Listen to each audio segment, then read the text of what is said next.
साल 2025 के मई का महीना था, जब अचानक जनूबी एशिया की फजाओं में गरजते तैयारों की आवाजें गूंजने लगीं और आलमी मीडिया पर भारत और पाकिस्तान की मुकम्मल जंग की खबरें छा गईं।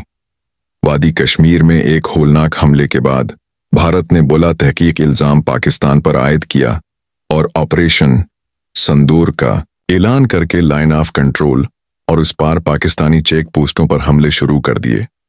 भारतीय अफवाज ने फजाई हमलों के साथ साथ साइबर मुहाज पर भी कार्रवाइयां शुरू की, जिसके जवाब में पाकिस्तान ने फौरी तौर पर ऑपरेशन गौरी लॉन्च किया। पाकिस्तानी फजाइया ने JF-17 थंडर, F-16 और बुराक ड्रोन से जवाबी हमले किए और भारतीय तनसीबात को निशाना बनाया। जैसे ही जंग शद्दत अख्तियार करती गई, पाकिस्तान के देरीना बरादर मलक तुर्की ने खुलेआम पाकिस्तान की हमायत का ऐलान किया और महज ज़बानी नहीं, अमली मैदान में भी दोस्ती का हक अदा किया।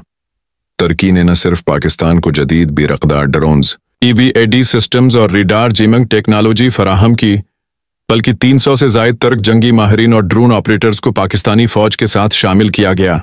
तुर्की के 3 तजुर्बाकार पायलट्स ने पाकिस्तानी स्क्वाड्रन के हमराह मुश्तरका फजाई मिशन अंजाम दिए और तुर्क इंजीनियर्स ने पाकिस्तानी दिफाई निज़ाम में जदीद AI पर मबनी वारफेयर टेक्नोलॉजी इंस्टॉल की।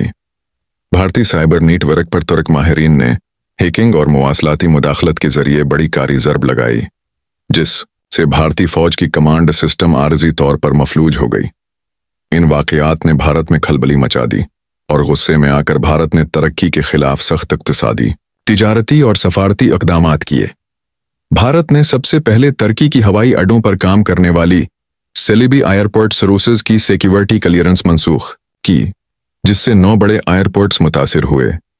उसके साथ साथ जामिया मिलिया इस्लामिया और कई दीगर भारतीय जामियात ने तुर्की के तालीमी इदारों के साथ माहिदे मनसूख कर दिए। हालांकि तुर्की भारत को 70% मार्बल फराहम करता था। अवामी सतह पर हॉनी बॉयकॉट तुर्की और हॉनी बॉयकॉट अज़रबैजान ट्रेंड करने लगे, जबकि दूसरी जानिब पाकिस्तान और तुर्की के ताल्लुकात मजीद गहरे हो गए।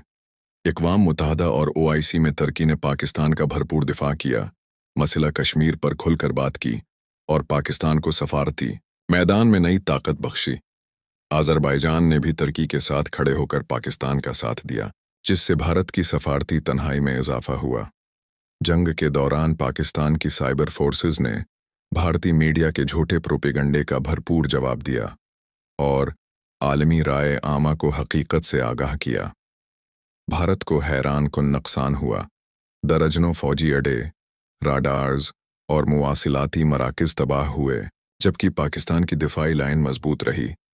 आलमी ताकतों की मुदाखलत के बाद आखिरकार फायर बंदी हुई, मगर इस जंग ने दुनिया को एक पैगाम दे दिया: पाकिस्तान अब तन्हा नहीं, बल्कि एक मजबूत इत्तेहाद के साथ खड़ा है।